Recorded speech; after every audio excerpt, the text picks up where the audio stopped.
Good afternoon and welcome back to PWT Relive News with your host, Mosey Long. And today we're talking about Mosey Monday Tip, how to end a war. How to end global conflict successfully. 7 strategic steps. And our source is OMGHive, May 3rd, 2026. Good afternoon and welcome to my Monday Tips. Today we're looking at a question that feels enormous, but the answers are surprisingly practical. How do you end a global conflict successfully? According to analysis from OMGHive, the world's most effective peace arrangements share 7 strategic tips.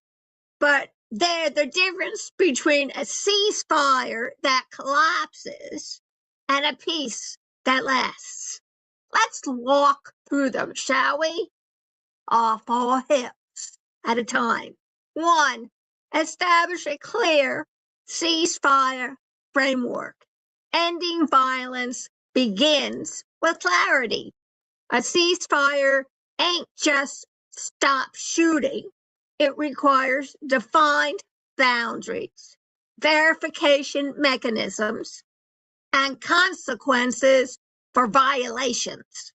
Without structure, a ceasefire becomes a pause in fighting rather than the first step towards peace. 2. Bring all major stakeholders to the table. Conflicts really involve just 2 sides: regional powers, proxy groups, economic partners, and humanitarian actors all influence outcomes.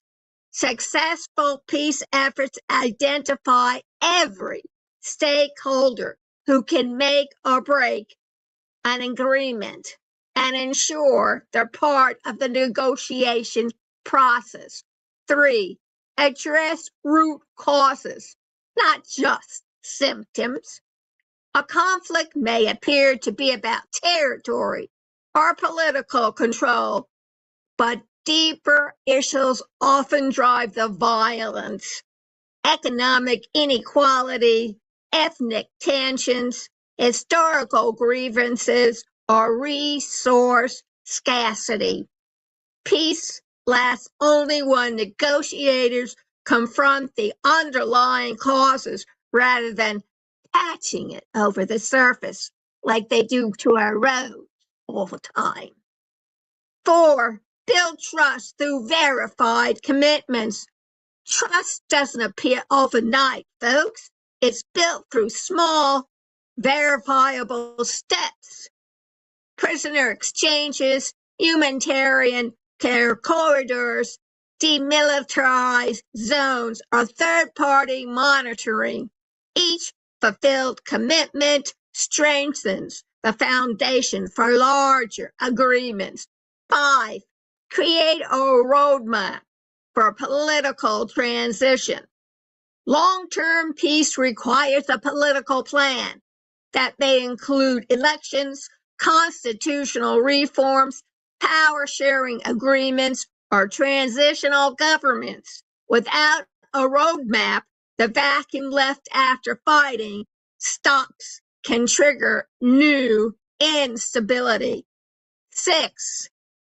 Secure international support and guarantees. Global conflicts often need global backing.